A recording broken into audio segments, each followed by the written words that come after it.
E aí, gente, tudo bem? Aqui é o Rafa do canal Programador Lhama e estamos começando mais um Momentos Tech, que é esse nosso quadro de segunda, quarta e sexta às 8 horas da manhã, em que a gente fala um pouco sobre programação, carreira e as tendências no mercado de tecnologia.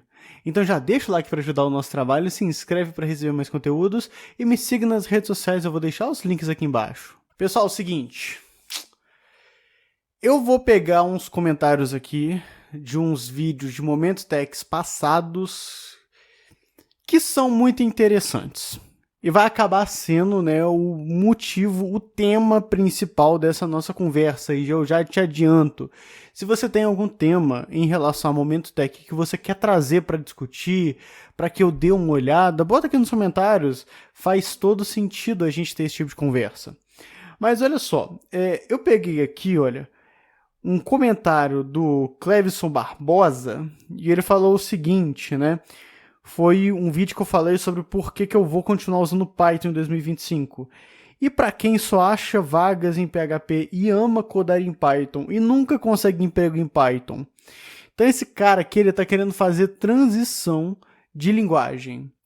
E aí veio também, né, o Ayrton Silva 53, e ele falou o seguinte: não tem emprego para Python. Eu mesmo já tentei migrar.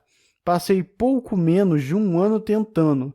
Sou da área, faz anos que trabalho com Java e às vezes Node. Alguma dica? Quero muito trampar com Python.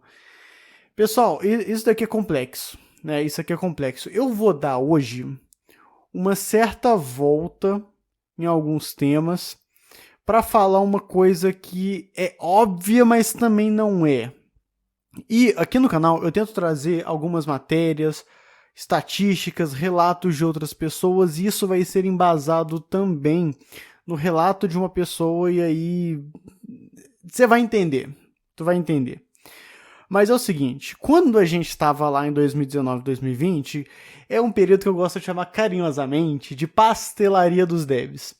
Porque a procura foi muito grande, mas não só isso, mexer com várias linguagens era comum. Foi um período que eu aproveitei para fazer grana e me estressar pra caramba com freelance. Então, 2019 2020, quando a gente começou a ficar, né, no confinamento, eu mexi com várias linguagens. Eu mexi com Java, mexi com PHP, acabei escolhendo Node e Python como linguagens principais para minha carreira.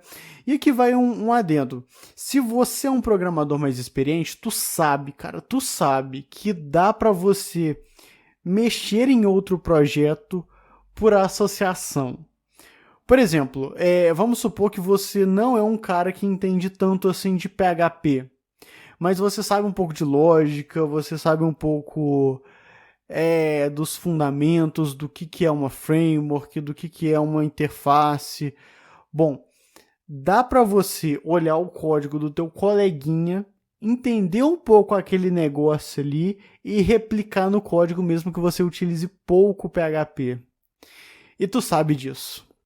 Eu passei por isso no trabalho, um cara que mexia com C Sharp mexeu num código de Python de uma maneira bem simples, porque ele estava vendo ali os pull requests que eu estava fazendo, né? Isso foi bem interessante. Então tu sabe que dá para fazer isso. E foi nesse período, principalmente por causa desse tipo, né, de trabalho por associação, que a gente teve uma grande quantidade de devs que conseguiu ter experiências em várias linguagens ao mesmo tempo. Tinha cara que conseguia pular de empresa para outra porque mexeu com uma certa linguagem, conseguiu uma certa experiência e assim conseguiu fazer essa troca. E agora, galera, em relação a muitas coisas, em relação à contratação, em relação a vagas, em relação à transição de linguagem, eu vou utilizar até uma expressão que um conhecido, né, me falou, que é o seguinte: o sarrafo tá alto. O sarrafo tá alto. E eu quero, nesse meio tempo, te perguntar o seguinte. Negócio que parece que é nada a ver, mas faz todo sentido. Para que a gente usa uma framework? Você tem uma noção do porquê que a gente utiliza uma framework? Pausa esse vídeo e coloca aqui nos comentários. Eu duvido você fazer isso. Mas a gente utiliza uma framework não é para facilitar o desenvolvimento. Não é para você ter menos código, não é para você ter uma facilidade no projeto. Um exemplo, né, falando sobre bibliotecas, a galera utilizando a biblioteca do React acha que fica mais difícil a produção. Né? Você produz de uma maneira mais difícil. E não tem problema isso não, tá? Não tem problema. Porque essa não é, na verdade, a necessidade, o que uma framework quer te entregar em si. Não é facilidade necessariamente. Ela quer te entregar uma padronização de ferramentas. É isso que uma framework quer te entregar. Para que dessa forma você tenha uma padronização de ferramentas com a galera ali da tua equipe. Tá todo mundo utilizando a mesma coisa. Então não vai um cara chegar com uma ferramenta nada a ver no teu projeto e tu tem que estudar essa ferramenta nada a ver. É para isso que você utiliza uma framework, para deixar todo mundo na mesma página. Isso, pessoal, em relação a qualquer outra linguagem. PHP, né, você tem o Laravel. Aqui em Python a gente tem o Django, ou se você quiser falar de HTTP, tem o Flask, tem o FastAPI. Em Node você tem o Express, você tem o FastFi. Essas frameworks, elas estão ali não para facilitar a tua produção, é para realmente te dar um conjunto de ferramentas e todo mundo ficar em cima disso. Então, você acaba crescendo uma comunidade. A gente tem pessoas, sim, que são comunidades da linguagem, mas dentro dessas comunidades da linguagem você tem nichos. Python é o grande exemplo disso. Você tem um nicho de dados, utiliza outro tipo de ferramenta. Você tem um nicho de desenvolvimento web, utiliza outro tipo de ferramenta. Eles às vezes se intercalam, mas as ferramentas são totalmente diferentes. Eu nunca vi um dev, nunca vi é foda, né? Mas eu não conheço dev, por exemplo, que utiliza Apache Sparks. Então, você tem, na verdade, esses nichos. E para que eu tô falando a respeito disso? Hoje, na parte de contratação, ninguém contrata por causa de linguagem. Ninguém contrata por linguagem. Ninguém vai te contratar por causa de Python. Eles vão te contratar por causa de framework. Isso é esquisito, mas eles vão te contratar por causa de framework. Quanto tempo que tu tem de experiência com a framework X, com a framework Y. Tanto que, se você tem ali a sua descrição do LinkedIn, é muito interessante você não colocar a linguagem, você colocar a framework, cara. Isso daí isso é loucura. Porque é óbvio, ao mesmo tempo que não é. Quando um recrutador vai atrás de você, ele não quer saber quanto tempo que tu tem de experiência com Python, ele quer saber o quanto tempo que tu tem de experiência com Django ou com FastAPI. Então, a gente já começa por aqui. Se você quer migrar para qualquer outra linguagem, tenha isso em mente que você não vai migrar para a linguagem se você vai migrar para framework que é mais popular ou que você está visando ali. E a outra situação é o seguinte, eu tenho um bate-papo aqui no canal, lá no nosso LhamaCast, que é um outro quadro que eu faço lives aqui no canal, em que eu tô falando com o Danilo Arp, perdão. Foi mal, Danilo. Eu tô falando com o Danilo Arp.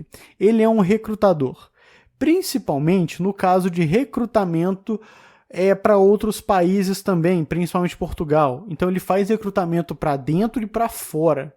É um cara que já tem uma certa experiência, mexe lá com o LinkedIn, está fazendo também toda a parte, né, de consultoria.